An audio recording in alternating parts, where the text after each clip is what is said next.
നമസ്കാരം. ഇലക്ഷൻ പ്രചാരണമൊക്കെ അങ്ങനെ അവസാനിക്കാൻ പോവുകയാണ്. നാളെ വൈകിട്ടോടെ പരസ്യമായ പ്രചാരണങ്ങളെല്ലാം അവസാനിക്കും. ഇലക്ഷൻ മഹോത്സവം അങ്ങനെ കൊടിയിറങ്ങാറായി എന്ന് വേണമെങ്കിൽ പറയാം. എന്തൊക്കെ വിഷയത്തിൻ്റെ പേരിലാണ് നമ്മൾ വോട്ട് ചെയ്യുന്നതെന്ന് ഇപ്പോഴും നമ്മളുടെ ആളുകൾ ആലോചിച്ചിട്ടുണ്ടോ എന്ന് എനിക്ക് സംശയമാണ്. മലയാളികൾ പ്രത്യേകിച്ചും. മലയാളികൾക്ക് അങ്ങനെ ആഘോഷിക്കാൻ എന്തെങ്കിലും കാരണം വേണമെന്നേ ഉള്ളൂ. അല്ലാതെ ഇന്ന കാരണത്തിന് വേണ്ടി വോട്ട് ചെയ്യും എന്നൊന്നും വിചാരിക്കാൻ അവർ തയ്യാറല്ല. ഇപ്പോൾ പലരും CAA ഒരു വിഷയമാണെന്ന് പറയുന്നുണ്ട്, മണിപ്പൂർ ഒരു വിഷയമാണെന്ന് പറയുന്നുണ്ട്. അങ്ങനെയൊക്കെ ചില ഇടതുപക്ഷ സഹാക്കളുടെ ചില വിഷയങ്ങളെക്കുറിച്ച് മാത്രമാണ് യഥാർത്ഥത്തിൽ പുറത്തേക്ക് വരുന്നത് ചാനലുകളൊക്കെ. കാരണം അവരുടെ പ്രീതി പിടിച്ചു പറ്റത്തക്ക രീതിയിലുള്ള അഭിപ്രായങ്ങൾ രേഖപ്പെടുത്തുന്ന ചാനലുകൾക്ക് ഇവിടെ വോയിസ് ഉള്ളൂ. അതുകൊണ്ട് അതൊക്കെ പുറത്തേക്ക് വരുന്നുണ്ട്. CAA എതിർക്കുന്നു എന്ന് പറഞ്ഞാൽ എന്താണ് അർത്ഥമാക്കുന്നത് എന്ന് ഈ പറയുന്ന കക്ഷികൾക്ക് പലർക്കും അറിഞ്ഞുകൂടാ. CAA എതിർക്കുന്നു എന്ന് പറഞ്ഞാൽ പാകിസ്ഥാനിലെയോ അല്ലെങ്കിൽ അഫ്ഗാനിസ്ഥാനിലെയോ മുസ്ലിങ്ങൾ ഇങ്ങോട്ട് ഇരച്ചു കയറിയാൽ അല്ലെങ്കിൽ എന്താ പറയുക, ഇങ്ങോട്ട് കടന്നു കയറുന്നവരെ സംരക്ഷിക്കണം, അവർക്കും പൗരത്വം കൊടുക്കണം. അതിന് CAA തയ്യാറല്ല, അതുകൊണ്ട് അതിനെ എതിർക്കുന്നു. എന്ന് പറഞ്ഞാൽ കുടിയേറ്റക്കാരായ മുസ്ലിങ്ങൾക്ക് വേണ്ടിയാണ് ഞങ്ങൾ ഈ പ്രവർത്തനങ്ങളെല്ലാം ചെയ്യുന്നതെന്നാണ് രാഷ്ട്രീയ പാർട്ടികൾ കോൺഗ്രസ് പറയുന്നത്. അത്രയേ ഉള്ളൂ അതിനർത്ഥം. അല്ല അത് ഈ കവിഞ്ഞൊരർത്ഥം ഉള്ളതായിട്ട് എനിക്കിതുവരെ ഫീൽ ചെയ്തിട്ടില്ല. കാരണം CAA എന്ന് പറയുന്നത് എന്താണെന്ന് മനസ്സിലാകാത്തവരാണ് ഈ പറയുന്ന രീതിയിൽ പറഞ്ഞു ഉണ്ടാക്കുന്നത്. അതുകൊണ്ടാണ് ഇങ്ങനെ സംഭവിക്കുന്നത്. അവർ വിചാരിക്കുന്നത് ഇത് മുസ്ലിങ്ങൾ മറ്റ് രാജ്യങ്ങളിൽ നിന്ന് വരുന്ന കുടിയേറ്റക്കാരായ മുസ്ലിങ്ങൾക്ക് പൗരത്വം കൊടുക്കണം. അത് കൊടുക്കുന്നില്ല CAA. അത് മാത്രമാണ് അതിനകത്ത് പ്രശ്നം. അവർക്ക് അതിന് കുടിയേറ്റക്കാരായ മുസ്ലിങ്ങൾക്ക് വേണ്ടിയാണ് അവർ പ്രവർത്തിക്കുന്നത് എന്ന് തന്നെയാണ് അതിന് അർത്ഥമുള്ളൂ. അത് നരേന്ദ്രമോദി കൃത്യമായിട്ട് രാജസ്ഥാനിൽ പറഞ്ഞു. അതുകൊണ്ടാണ് അവർ എല്ലാവരും കൂടെ ഇളകിത്തിരിച്ചു നിന്നിരിക്കുന്നത്. മോഡിക്കെതിരെ കേസെടുക്കണം, മോഡിയെ അയോഗ്യനാക്കണം, എന്തൊക്കെയാണ് പറയുന്നത്? കൃത്യമായി കാര്യങ്ങൾ പറയണം. നിങ്ങൾ എന്തിനാണ് ഒളിച്ചു വയ്ക്കുന്നത്? CAA എന്ന് പറഞ്ഞാൽ എന്താണെന്ന് നിങ്ങൾ മനസ്സിലാക്കിയിട്ടുണ്ടോ? അത് ജനത്തോട് പറഞ്ഞു കൊടുക്കണം.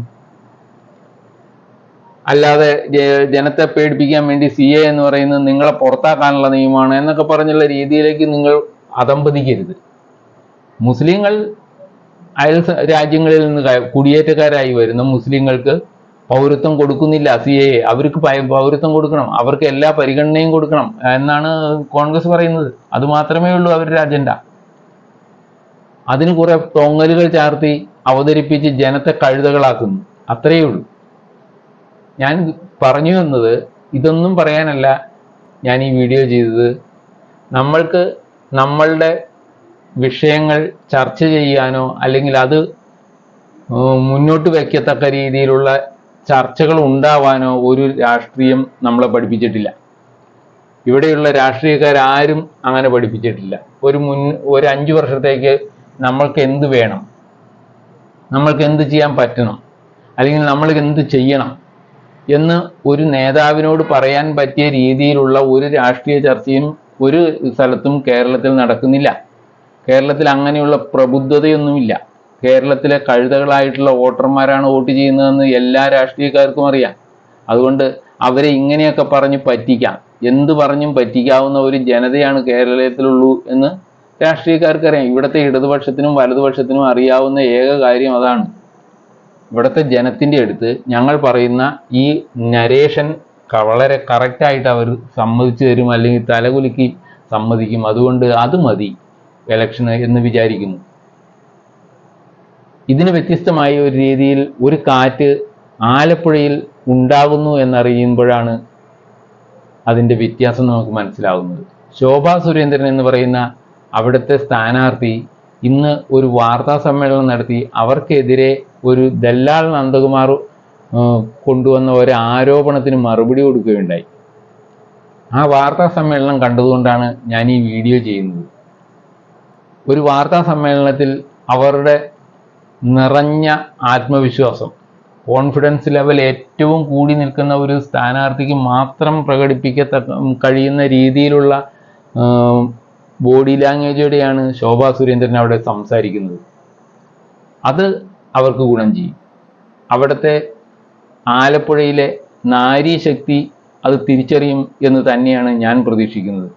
അവരെത്ര ചടുലമായാണ്, എത്ര സാധാരണത്വത്തോടു കൂടിയാണ്, എത്ര സാധാരണ ഒരു വീട്ടമ്മ സംസാരിക്കുന്നത് പോലെ സംസാരിച്ച് എത്ര കൃത്യമായാണ് അതിന് മറുപടി കൊടുക്കുന്നത്.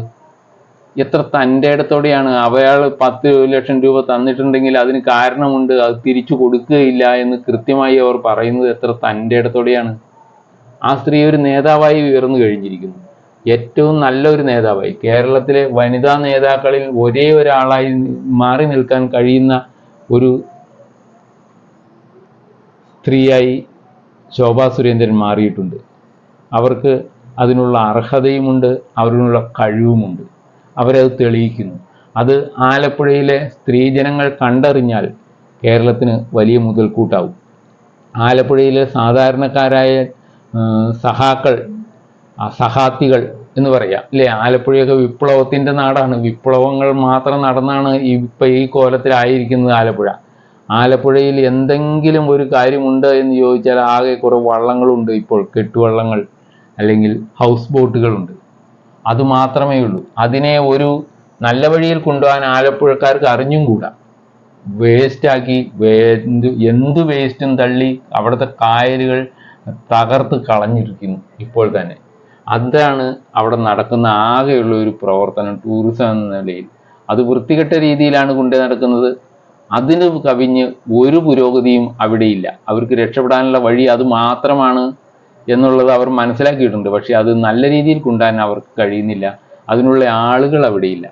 അങ്ങനെയുള്ള സഹാത്തികൾ ഒരുപാടുള്ള ആലപ്പുഴയിലെ സഹാത്തികൾ ശോഭാ സുരേന്ദ്രനെ തിരിച്ചറിഞ്ഞാൽ തീർച്ചയായും ആലപ്പുഴയ്ക്ക് ഒരു പ്രതീക്ഷയ്ക്ക് വകയുണ്ട് എന്നാണ് എനിക്ക് തോന്നുന്നത്. ആലപ്പുഴയിലെ എല്ലാ നാരീജനങ്ങളും ശോഭാ സുരേന്ദ്രൻ്റെ പിന്നിൽ അണിനിരക്കും എന്ന് ഞാൻ പ്രതീക്ഷിക്കുന്നു. അവർക്ക് അതിന് കഴിയുകയുള്ളൂ. അവർക്കേ ഈ ആലപ്പുഴയിൽ എന്തെങ്കിലും ചെയ്യാൻ കഴിയുകയുള്ളൂ.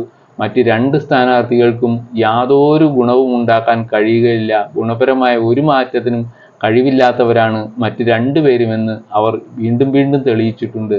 അത് കാണാൻ നമ്മളുടെ വോട്ട് ചെയ്യുന്ന ജനത്തിന് കഴിയുന്നില്ലെങ്കിൽ പിന്നെ പറഞ്ഞിട്ട് കാര്യമില്ല.